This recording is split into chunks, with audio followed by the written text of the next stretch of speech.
Salut à tous et bienvenue justement à ce tour informatif ici direct sur votre télévision à Grande Vision Héritage, bien sûr, avec quelques thématiques intéressantes sur la table. Nous allons revenir sur la 11e conférence des gouverneurs qui s'est tenue dernièrement dans le Tanganyika à Kalemi, justement. Comment sont gérées nos provinces? Ce sera donc la grande question, ou comment se portent les provinces sous Félix Antoine Tshisekedi. Quelle marge de manœuvre dispose le gouverneur de chaque province? Et qui sont donc les bons élèves dans la gestion? On sait que dernièrement, M. Félix Tshisekedi, président de la République, avait applaudi la gestion de Jacques Kabula Katoué et également Fifi Masuka, qui est beaucoup plus plébiscité. Une certaine opinion pense que les gouverneurs sont comme, entre guillemets, les garçons des courses du pouvoir central. Est-ce que c'est une opinion politicienne? Ça sera aussi la question que nous allons relever. Comme vous le savez, nous sommes dans la dernière ligne droite de l'année 2024. On va tenter de refaire 2024 en politique. Et quel fait politique a marqué nos chroniqueurs qui sont avec nous déjà ici en 2024? Ils vont relever chacun les faits qui lui a marqué durant 2024 qui est en train de toucher à sa fin. Et pour en parler, nous avons M. Yannick Koumouimba qui est défenseur judiciaire près le tribunal de grande instance de Lubumbashi.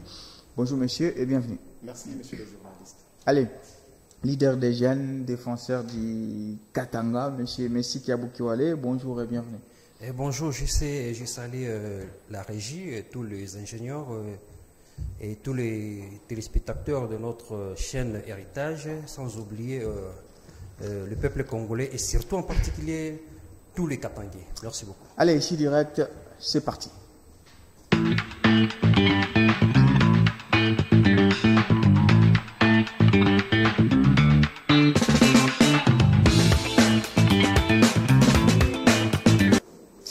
Comment se porte le province, ou non-province, puisqu'on parle bien sûr de la République démocratique du Congo, c'est à l'issue donc de la 11e conférence des gouverneurs qui s'est tenue à Kalemi, dans les Tanganyika. Comment sont-elles gérées, ces provinces? Quelle marge de manœuvre disposent les gouverneurs des provinces qui sont les bons élèves? Depuis Félix Tshisekedi, on sait que peu sont ceux qui ont été avec lui durant les premiers mandats, en l'occurrence Jacques Kabula du Katanga.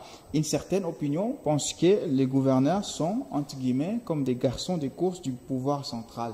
C'est une opinion logique, audible ou politicienne. Et puis on va tenter de refaire l'année 2024 à politique. Chaque chroniqueur va nous donner un fait qui lui a marqué. Je commence avec vous, M. Yannick Koumouimba. Vous êtes défenseur judiciaire après le tribunal de grande instance de Lubumbashi. En suivant, comment, selon vous, se portent les provinces en République démocratique du Congo? C'est direct cette question. Merci beaucoup, monsieur le journaliste. Nous ne pouvons pas parler des provinces de manière isolée sans pour autant jeter un aperçu à la situation générale du pays. Tout à fait. Vous savez que la situation générale du pays, elle est hypothétique. Ah. Oui, ça dépend de quel côté les gens s'y trouvent. Parce que quand on parle de manière isolée de province, puisque vous avez énoncé qu'il y a des gouverneurs qu'on a plébiscités par le chef de l'État. Mais par mon humble avis, je pense que les provinces ne sont pas premièrement équilibrées en termes de ressources, de manière naturelle, pas par le fait de prince. Donc vous ne pouvez pas comparer un gouverneur de province qui a tout dans sa province aux autres gouverneurs qui en manquent. Nous allons y revenir dans nos prochaines lignes. Pour parler de la conférence qui a eu lieu au Tanganyika, elle est consacrée par notre constitution, la conférence des gouverneurs, non plutôt par une loi organique, la conférence de 2008, qui a institué à ce que... Mais le président de la République est venu avec une innovation, décirculer les provinces. Avant, on convoquait les gouverneurs à Kinshasa, mais dans quelques jours, on va le faire à Lubumbashi, on doit aller au Kasaï et partout ailleurs. Les provinces ne se portent pas trop bien, parce qu'on a aussi l'impression que, au moins du côté des infrastructures, par moment, on se pose des questions pour savoir est-ce réellement le gouverneur de province est voté uniquement pour les routes? Si vous l'attaquez dans des projets agricoles, vous allez voir que le président de la République n'aurait pas dire ce qu'il a pu dire à propos du gouverneur de province. Sur le plan infrastructure, non, il a fait quand même de prouesses. Il entre même dans des recoins de la ville, ça il faut le reconnaître. Mais d'emblée, cibler un gouverneur, dire que non, il dépasse les autres, je ne sais pas sur quelle base on pourrait dire cela. Merci. Monsieur Messi Kiaboukiwale, vous êtes dans le Haut-Katanga, mais vous avez quand même les échos des autres provinces. On dit que la situation elle est hypothétique sur le plan national, ça c'est l'atmosphère. Comment vous pensez? Est-ce que les provinces se portent bien? Quant à moi, je suis Jexir. Vous savez, dans notre pays, je dirais que toutes les provinces se portent mieux par rapport à leur situation économique. Vous comprenez? Vous direz peut-être, nous sommes ici dans le Haut-Katanga. Vous pouvez tenir ces discours à l'est de la République? Écoutez, je vous ai laissé parler, non? Par rapport à leur réalité, donc les gens de l'est, ils sont contents de ce qui s'y passe. Non, écoutez, question de l'est, c'est question de la guerre.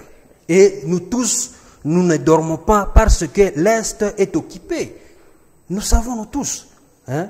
Alors, quand nous disons par rapport... C'est pourquoi nous vous avons dit, ça dépend de quel côté vous vous trouvez. C'est ça, c'est ça. Vous ne pouvez pas dire que les gens sont bien comme non, je n'ai pas dit... Est-ce que moi j'ai évoqué ce que les gens de l'Est... Chaque province se porte mieux... Se porte mieux par rapport à leur réalité. À leur réalité.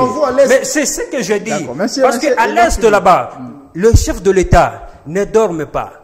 Jour et nuit, il cherche comment est-ce que l'Est trouvera la paix. Et bientôt là, la paix va être trouvée. Vous comprenez?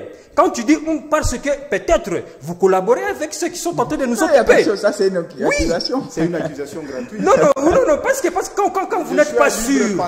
Oui, quand vous n'êtes pas sûr que bientôt là, nous allons retrouver la paix à l'Est. Hein? Puisqu'on ne vous voit pas à pied d'œuvre. Non. Il y a des actions qui sont en train de se faire. Alors, je disais ceci. Je pense que la majorité des provinces se portent quand même mieux et ça évolue et il y a des avancées. Il y a des avancées dans chaque province. Et nous voyons, quand le chef de l'État est en train de circuler dans quelques provinces, nous voyons que la population vraiment, et vous voyez devant vous que la population quand même, malgré il y a des inquiétudes, mais quand même il y a au moins plus de 50% de la joie. Vous comprenez? Donc, ça montre à quel point tout le monde est satisfait. Ça montre à tel point, pas tellement, mais à grande quantité, vraiment, la population est vraiment satisfaite. Merci. Alors, on va accueillir M. Mani Mutombo, cadre de l'IDPS. Bienvenue. Et la question, vous avez déjà suivi notre premier tour des tables. D'une manière un peu générale, comment d'ailleurs vous êtes du parti présidentiel, ça veut dire que vous êtes obligé de vous enquérir de la situation générale. Le pays est hypothétique, donc la situation est hypothétique selon M. Yannick. Comment se portent les provinces, monsieur? Merci de m'avoir associé à ces échanges. Je profite pour faire un clin d'œil à ces compatriotes avec qui nous sommes autour de la table. Merci. Et sentiment patriotique à ceux qui nous suivent au travers de votre écran. Par rapport à votre question que vous venez de poser tout à l'heure, je ne voulais pas aborder les choses de la même manière que eux, mais je voudrais tout simplement rappeler que quand on fait une évaluation, il y a un repère.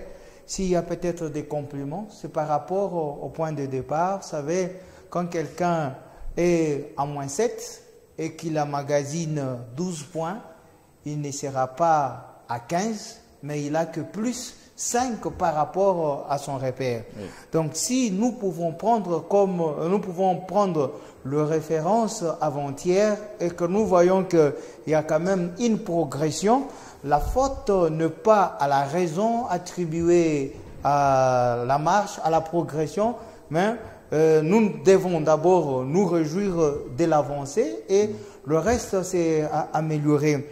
Je suivis tout à l'heure mon co-débatteur qui a épinglé la question des infrastructures qui est l'une des bases du développement qui est incontestablement redoutable pour tout le monde.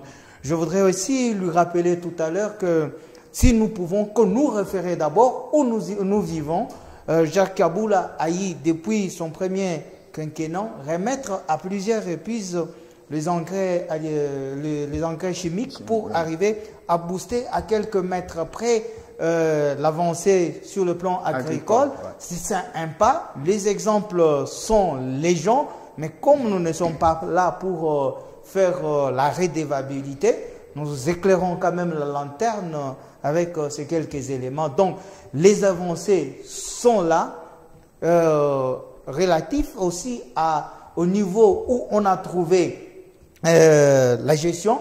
Mais comme nous sommes dans un régime démocratique, c'est l'un des avantages que moi je pourrais apprécier, et que à chacun son tour, quand vous êtes appelé aux manettes, vous avez un devoir de répondre aux déshydratats du peuple congolais. Je me rappelle que quand l'ex-gouverneur Julien Paluku était au Nord Kivu, malgré toutes ces années, il est l'un de ces rares courageux qui réclamait que je voudrais qu'au prochain gouvernement, que nous puissions avoir 2 premiers ministres, un qui s'occupera de l'économie et un autre de l'insécurité, parce qu'il en avait marre de la situation qu'il vivait et il ne voyait aucune action posée par rapport à sa situation. Mais ce qui n'est pas le cas actuellement, bien qu'il y ait l'état des sièges, mais il y a quand même des tentatives pour arriver à dérouter le manœuvre dilatoire de nos amis qui jouent avec le M23 et l'AFC des Corneilles Nangaa. D'accord. Monsieur Yannick, vous parliez de la situation hypothétique. Maintenant, s'il faut épingler, parce que c'est relatif par rapport aux provinces, on va citer les provinces, un peu, désolé de les hiérarchiser, ça compte pour nous tous. Le Haut-Katanga, le Lualaba, si on peut aller aussi à l'est de la République démocratique du Congo, c'est un tout petit peu le miroir du pays. Si vous pensez que là, il y a quand même une bonne déclinaison de l'action publique. Une bonne déclinaison de l'action publique à certains niveaux, oui. Par exemple, sur le plan sécuritaire, quand même, il y a des avancées. On a vu que de la prise du pouvoir du président de la République, il y avait quelques poches de sabotage, d'insécurité. Mais là, on a tendance à croire que la situation s'est nettement améliorée. Vous voyez que la constitution de notre pays a consacré une gestion tripartite sur le plan national, provincial et les entités territoriales décentralisées. Moi, je me pose parfois la question, comment est-ce que ce pays ne décolle pas d'emblée? Pourtant, la décentralisation est l'un des modes de gestion porteuse d'espoir. C'est une gestion porteuse d'espoir. Quand vous voyez qu'elle a pour but de rapprocher les gouvernants aux gouvernés.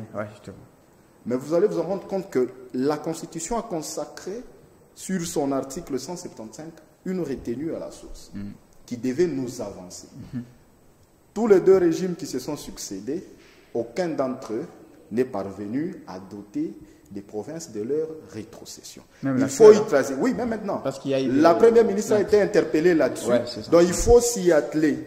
Et vous allez voir aussi le VPM. Parfois, on crie sur le président de la République.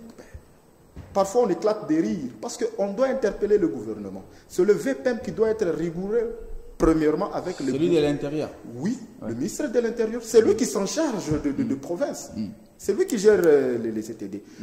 Il doit commencer premièrement à interpeller les ministres et les gouverneurs qui sont dans des provinces favorisées naturellement. Puisqu'il y a des provinces qui sont défavorisées, comme elles sont composantes de la République démocratique du Congo, ces provinces-là doivent être soutenues par des provinces sœurs. D'où nous devons avoir un gouverneur très fort au Haut-Katanga, très très fort au Lualaba, pour pallier à des provinces défavorisées comme le Maniema, le Bandundu, parce que même la nature nous dit, si vous avez un frère qui est mieux placé, de lui-même, il peut sous-traiter même plusieurs. Pourquoi? C'est pourquoi nous aimons une rigueur sur le gouverneur qui se mette vraiment à la hâte. Parfois, il faut insulter le président de la République inutilement. Voilà. Monsieur Messi Kabou, l'autre grande faiblesse dans la gestion, ça a été d'ailleurs épinglé lors de la conférence des gouverneurs, c'est au fait cette forme de guerre entre l'institution exécutive, donc le gouverneur, et l'Assemblée provinciale. En fait, il n'y a pas une bonne cohésion. Pensez-vous que ça a été quelque chose qui retarde par moment l'élan de nos provinces? Oui, à ce point-là, ces questions maintenant, nous demanderons vraiment, on va demander à nos autorités, car ça c'est une question de développement. Vous savez, quand nous avons un gouverneur, il a son projet. Et nous avons l'Assemblée provinciale, là où ils doivent aider le gouverneur à bien gérer la province. Vous savez, jusqu'à maintenant, j'ai eu à écouter notre co-débatteur, parce que jusqu'à maintenant, nos provinces, il n'y a pas de rétrocession. Vous comprenez? Alors c'est là où il y a un point aussi, qui ne fait pas que notre pays et chaque province puisse faire quoi? Avancer. Vous savez, le pays est en train de se développer avec de petites taxes.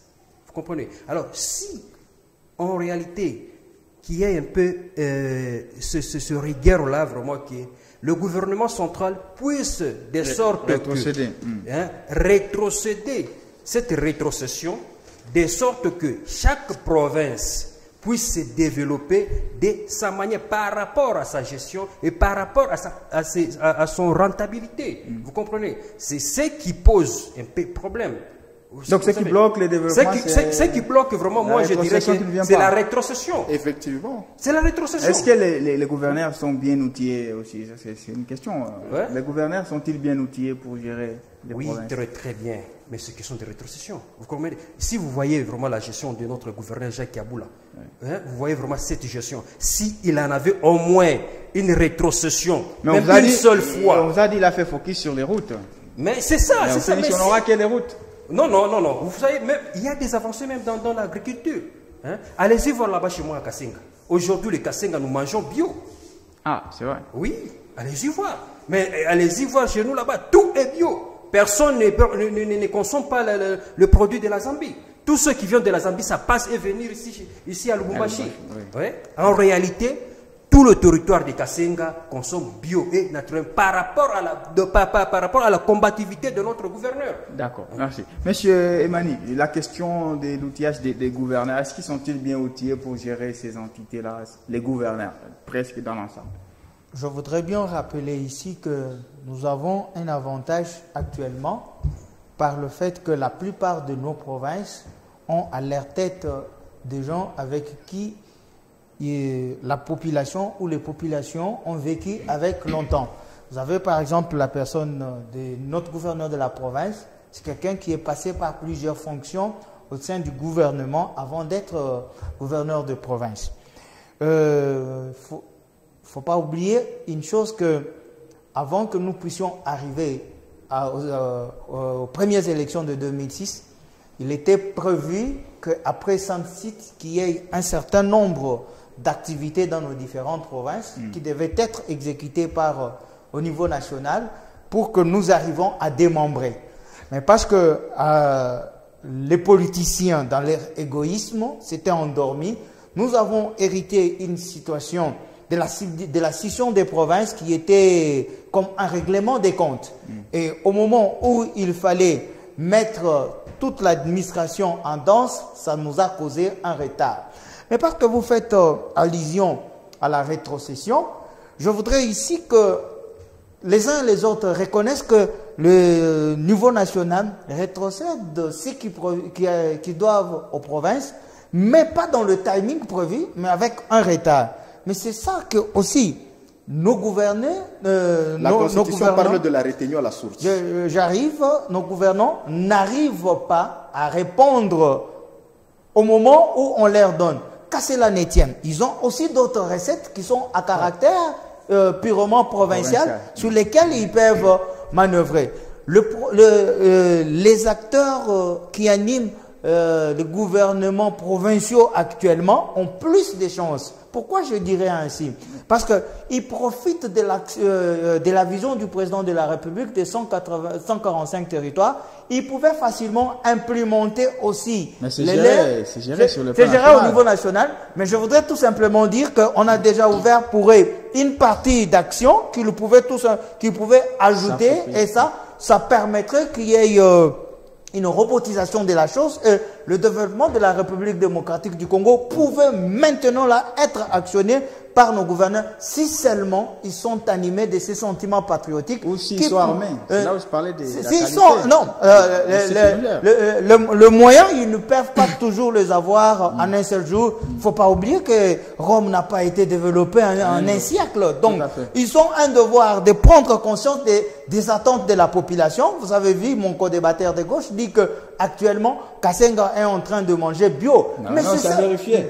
C'est un politique il reste, qui parle. il reste à C'est vérifier. un politique qui parle. Il reste à vérifier. Oui. Vous avez vu tout à l'heure mon co-débatteur en face faisait allusion qu'on a mis plus l'accent sur les infrastructures. Mais pour arriver à développer le Congo, nous n'avons pas besoin que des infrastructures. Le président de la République prêche. C'est autre chose. Le président de la République prêche la revanche du sol sous les sous-sols. C'est pour inviter les uns et les autres à ce que nous faisons un peu semblant au minerai, mais que nous puissions booster d'autres ressources que nous avons. Merci. Nous pouvons aller aussi sur les eaux pour pêcher et avoir de quoi mettre. C'est comme ça que nous pouvons arriver à diversifier notre économie. À ce moment-là, nous pourrons prendre l'élan vers l'excellence auquel nous nous attendons. Qui gère nos provinces, monsieur Yannick Koumimba? Est-ce que ce sont les politiques ou des bons gestionnaires? Parce que ça inclut maintenant comment ils sont votés aux assemblées. Par moment, c'est téléguidé. On l'a vu d'ailleurs, on a suivi les débats au moment de l'installation de certains gouverneurs. C'était, semble-t-il, téléguidé par Kinshasa. Et du coup, c'est pas la méritocratie, mais c'est plus la satisfaction des politiques à Kinshasa ou des partis politiques.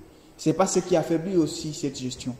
Cette gestion-là, elle est un tout petit peu orthodoxe, dans le sens où vous allez voir que le gouverneur, si on part de la réalité de notre province, vous allez voir que dans le camp de l'UDPS, il y avait un monsieur que la population a tant aimé.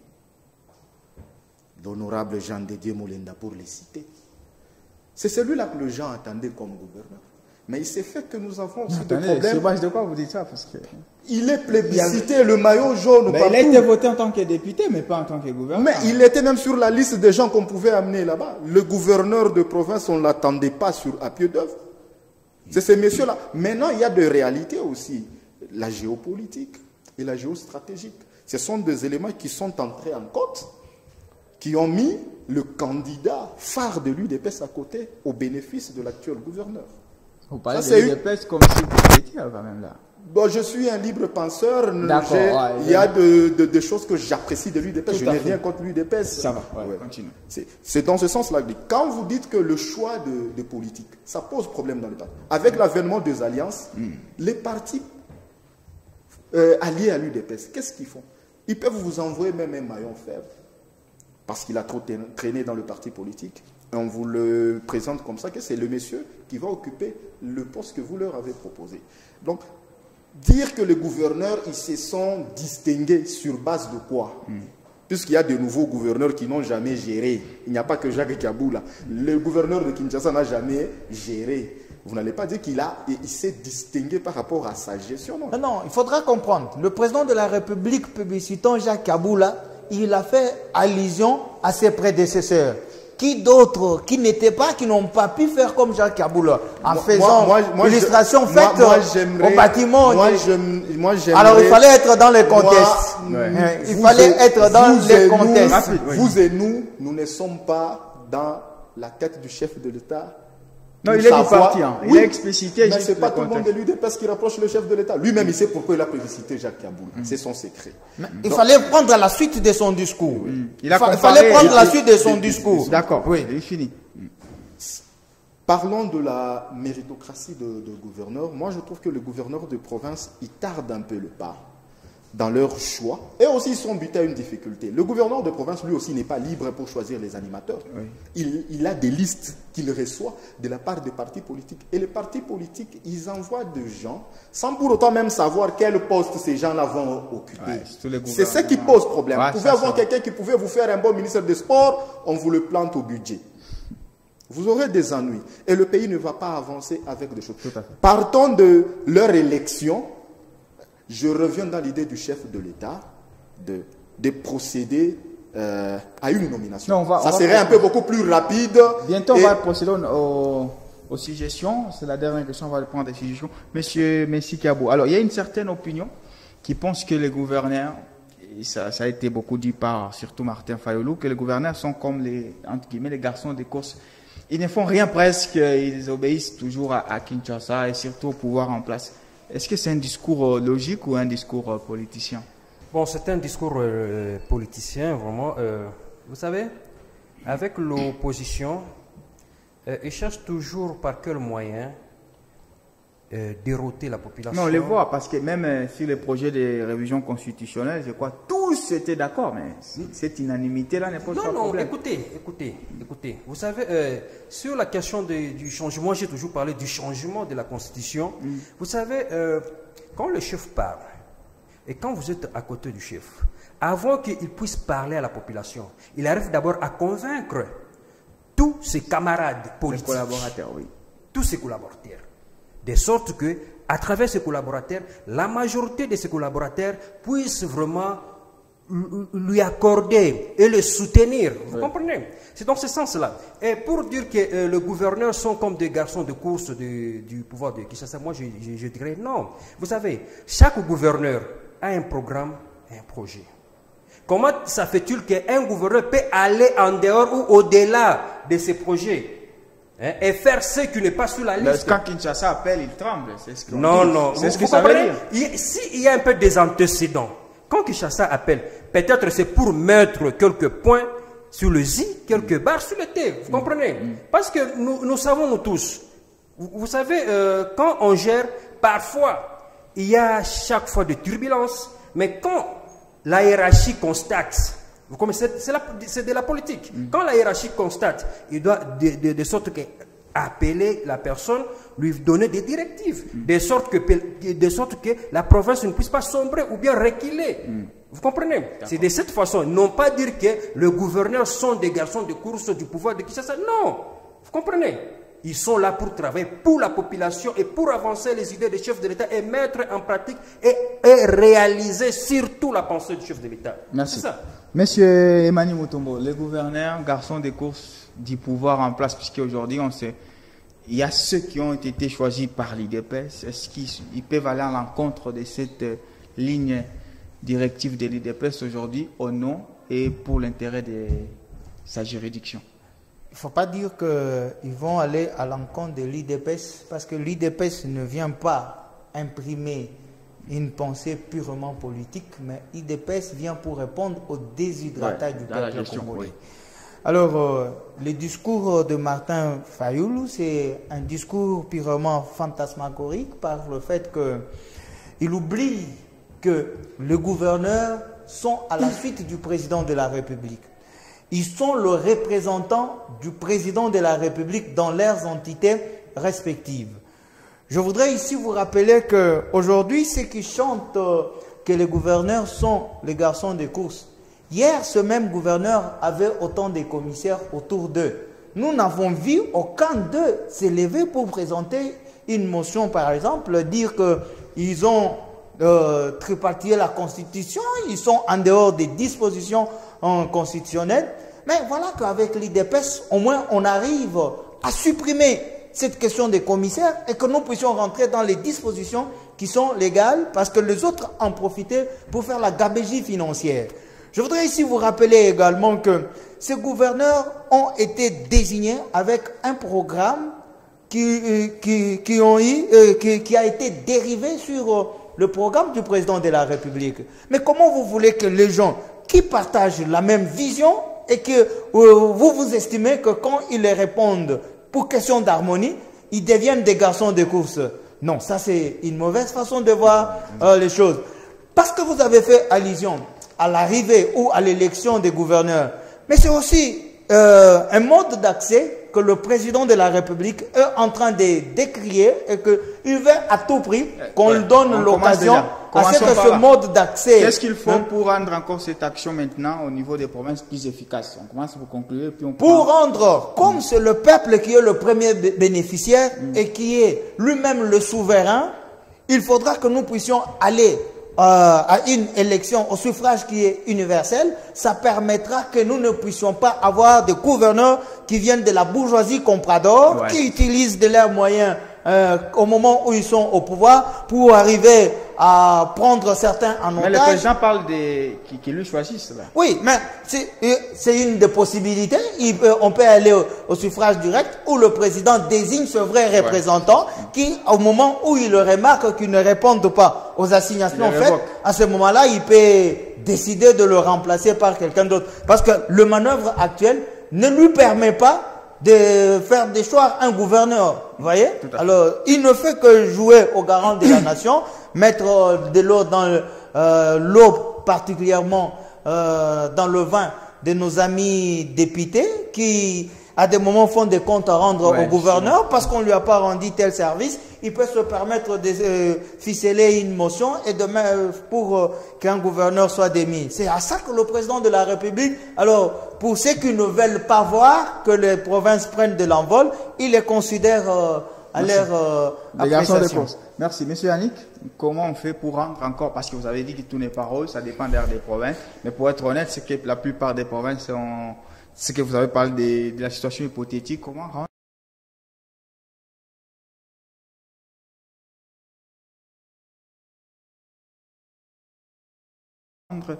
l'action gouvernementale au niveau des provinces plus efficace? Nous devons, premièrement, parce qu'il est difficile de passer à une élection dans certaines provinces parce que vous n'allez pas respecter la géopolitique et stratégique. Et ça va poser aussi problème. C'est une réalité sociale que nous devons vraiment respecter. Nous souhaiterions à ce que le président de la République passe par une nomination tout simplement de gouverneurs. Premièrement, nous allons gagner en temps. Deuxièmement, de choisir des gens qui aiment un tout petit peu ce peuple ici. Parce que ce peuple est tellement meurtri. Mais le président n'aura plus maintenant un plein pouvoir là. Le chef de l'État, c'est déjà pourquoi... il a le pouvoir. Il a le pouvoir, c'est pourquoi nous pouvons... Ça, c'est pour revenir à une élection, il faudrait une révision constitutionnelle. Oui. Dans des émissions passées, nous vous avons dit que nous sommes pour, mais dans des conditions prévues par la Constitution elle-même. Oui. Donc, s'il faut réviser la Constitution, il faut s'épancher aussi sur la situation des gouverneurs, parce qu'on a de sales blagues. Mais nous pouvons aussi jeter quand même des fleurs pour cette législature. Il y a moins d'agitation, comme dans la législature passée, où on limogeait, il y avait des motions à gauche, à droite. C'était compliqué. Plus de 19 situations. Au moins 19 provinces ont été touchées par cette histoire. Ouais. Nous pouvons jeter quand même des fleurs pour cette tranquillité politique que nous avons dans nos provinces, mais de nous focaliser beaucoup plus sur les développements sectoriels. Tout à fait. On n'est pas voté pour les infrastructures uniquement. Il faut réguler la situation du transport, il faut vous pencher sur l'agriculture, l'élevage. Et le rayonnement même des villes, hein, la propriété. Il y a beaucoup tout ça, la propriété de la ville, n'en parlons même pas. Ouais. Monsieur Kiabou, vous êtes mieux placé pour en parler puisque vous dites, vous êtes un peu de la base avec les projets 145 territoires. Ça, c'est quand même salvateur pour vous. Comment on fait maintenant pour que cette action-là soit plus efficace encore un peu plus? Cette action-là, je dirais vraiment, il faut mettre quelqu'un à la place qu'il faut. Vous comprenez? Si mes frères viennent de dire qu'il faut que le président puisse arriver à nommer de gouverneurs, c'est par rapport à quoi?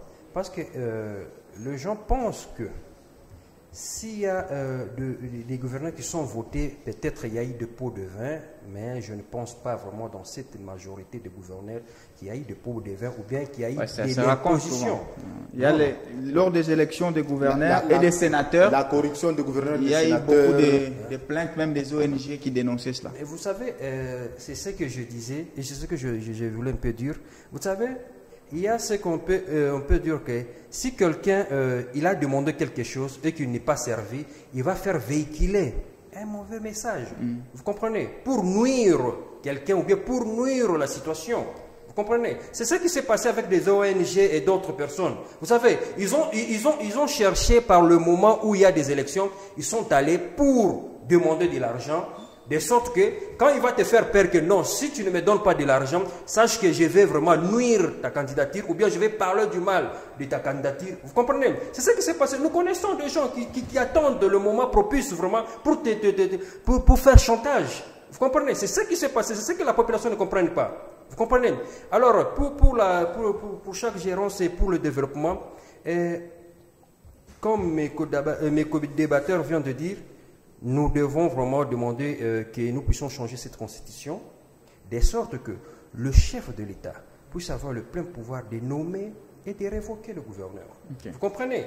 Parce que si nous arrivons à faire ça, vous allez voir qu'il y aura l'évolution, il y aura du développement encore plus rapide, et surtout dans des territoires. Parce que si un gouverneur est nommé, lui aussi va chercher à nommer quelqu'un et mettre quelqu'un à la place qu'il faut. Ouais. Vous comprenez?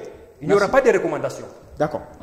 C'est tous ces mots-là. Puis les recommandations, on en a eu lors des élections. Alors, aujourd'hui, spécialement, on n'aura pas la rubrique carton. On va refaire la politique en 2024. Chacun de vous va relever un fait qui lui a marqué et il va nous motiver les pourquoi. Donc, on est à 45, ma montre faisant foi. Donc, 2 minutes chacun, ça peut suffire. On commence avec vous, monsieur Emani Mutombo, cadre de l'IDPS. Quel fait politique vous a le plus marqué en 2024 et pourquoi? Le premier fait politique qui m'a marqué en 2024, c'est de voir pour la deuxième fois le président de la République prêter serment, bien qu'il était candidat de l'Union sacrée, ici de l'Union pour la démocratie et le progrès social. Après une longue durée de lutte, voir l'IDPS faire 10 ans au pouvoir, c'est déjà l'annonce de notre apogée, parce que nous sommes en train de nous préparer, comme tout bon parti politique, de nous éterniser au pouvoir. Le deuxième fait qui m'a marqué... Juste une question. Est-ce que vous pensez que le peuple a bénéficié de votre arrivée au pouvoir? Comment voulez-vous dire que le peuple n'a pas bénéficié quand un Koulouna hier qui vivait dans la rue et aujourd'hui bâtisseur de la République? Oui. Comment voulez-vous dans la société paisiblement? Comment voulez-vous que le peuple dise qu'il n'a pas bénéficié le pouvoir si quelqu'un qui avait des enfants qui n'allaient pas au cours, aujourd'hui, ils ont la grâce d'aller étudier gratuitement? Comment voulez-vous qu'une dame qui est à la 5e naissance et que toutes les naissances étaient gardées à l'hôpital, mais cette fois-ci, elle y va, elle sort bonnement, sans être inquiétée? C'est pour vous dire que l'IDPS est au pouvoir pour donner le sourire au peuple congolais. Merci. Donc, un autre événement qui m'a marqué cette année, c'est nous avions une compagnie congolaise d'aviation qui était presque obsolète, prise en otage, mais nous voyons cette compagnie en train de renaître. Je rêve que le président de la République pousse encore, comme nous l'avons vu récemment avec Kiko, que plusieurs entreprises de la République démocratique du Congo reprennent de leurs cendres, et c'est ça même qui pourra booster le développement de la République démocratique du Congo. Merci à vous, M. Emani Mutombo. M. Yannick Koumimba, si on refait l'année 2024, quel fait vous a le plus marqué? C'est l'avènement de Madame le Premier ministre à la tête du gouvernement dans un grand pays comme le nôtre. Sa venue, pour moi, je pensais que ça pouvait bousculer les lignes, mais je crois que ce n'est pas le cas. Pour ma part, je soutiens que le chef de l'État puisse revoir cette carte rapidement, parce qu'à l'UDPS, il y a beaucoup de cadres qui peuvent faire mieux qu'elle. Je la trouve trop timide et apte pour un grand pays comme... Mais pourtant, elle est dynamique. Elle est dynamique dans les médias. Elle ne voyage que pour accompagner le chef de l'État. Il y a que quelques jours que je l'ai vu à l'est de la République. Sûrement, c'est parce que les gens ont dénoncé son immobilisme. Non, elle était au Kazakhstan pour participer au sommet du climat. Elle est repartie au Maroc. Qu'est-ce que le climat apporte à la République démocratique du Congo? Donald Trump lui-même, il a même quitté l'accord. Il avait quitté à son temps l'accord de la COPA 24. Il avait quitté. Non, n'est-elle pas juste otage des principes politiques? C'est une chance qui a été donnée aux femmes pour dire, parce qu'elles étaient en train de crier beaucoup plus sur la parité. On leur a donné cette chance. Il ne faudrait pas qu'on leur oublie, qu'on commence à faire qu'avec des hommes. Non, n'est-elle pas victime du système? Puisque les systèmes, M. Kabila, sénateur, même quand vous étiez en train de parler des gouverneurs comme, comment on se dit, enfants de course de Kinshasa, tout part de l'éducation. On en a vu même à l'école. Quelqu'un pour s'adresser à un professeur, il venait comme s'il marchait sur les œufs. Il y a des gouverneurs que vous ne pouvez pas pointer. On en a parlé de Julien Paloukou. C'est un gouverneur que un VPM ne peut pas appeler comme son enfant. Mais on a des gouverneurs. Le président n'a pas besoin d'être ovationné. Il est chef de l'État. Même si vous ne l'ovationnez pas, il est chef. Ouais, ce sont ces gens-là qui font croire aux gens que non, les chefs aiment ce genre de choses et on leur dit qu'ils sont les enfants des cours. C'est par rapport à l'éducation. La meilleure des choses, c'est de dire au chef de l'État, s'il est dans ta province, chef, nous pouvons aller à Kassenga inaugurer telle chose. C'est une bonne façon que de chanter, de l'appeler, de l'ovationner et dire que nous allons réviser. Le président de la République va réviser la Constitution, même sans l'aide d'aucun gouverneur. Il peut le faire. Les gouverneurs qui sont là, ils ne sont pas des leaders d'opinion. D'accord. Merci, Messi Kabou. Quel fait vous a le plus marqué en 2024? En 2024, je parlerai de la province du Haut-Katanga et puis plus particulièrement du parti RDF, là où je vis le fédéral David Doté Katoué travailler très fort sur le parti dans le Katanga, dans la fédération. C'est le fait qui vous a marqué? Écoutez, monsieur, c'est la question. Ouais, il y a une question qui va venir. Parce que RDF est créé à l'aube des élections. Oui, tout à fait. Merci. Continuez. Vous comprenez hein? Il y a des effets. J'en profite de passer temps ici. Tout à fait. Oui, c'est ça. Hein? De votre parti politique? J'en profite, vous comprenez. Vous savez, vous êtes en train de distraire les gens. Vous comprenez. Et surtout, dans ces développements aussi de notre province, quand nous voyons des routes construites, vraiment, quand nous voyons vraiment l'évolution de l'agriculture dans notre province du Haut-Katanga, tout est en train d'évoluer vraiment et nous voulons que le gouverneur que nous avons, que la population puisse le soutenir et être toujours à côté de lui, de sorte que notre province puisse avancer et la matérialisation de l'idée et la vision du chef de l'État dans notre province. Merci à vous, monsieur, d'avoir voulu agrémenter ce moment d'ainsi. Merci, monsieur Emmanuel Mutombo. C'est moi qui vous remercie de nous avoir associés. Ça a été un plaisir d'être avec les compatriotes. Merci à vous, monsieur Yannick Koumimba. Merci d'avoir jeté votre dévolu sur nous dans ce beau cadre d'héritage télévision. Ouais, merci à vous, monsieur Messi Kabou. Merci beaucoup pour la considération et surtout, il y a trop de gens, mais vous nous considérez vraiment pour vous appeler. Merci aussi pour votre disponibilité toujours, puisque ça, pour les uns, comme M. Mani, c'est depuis janvier. Bientôt, on est en train de définir l'année et on vous aura toujours pour 2025, on l'espère bien. Alors, dans 5 minutes, ma montre faisant foi, vous allez suivre la grande édition du journal. Merci de nous suivre et restez clairs sur notre programme et au revoir. Merci.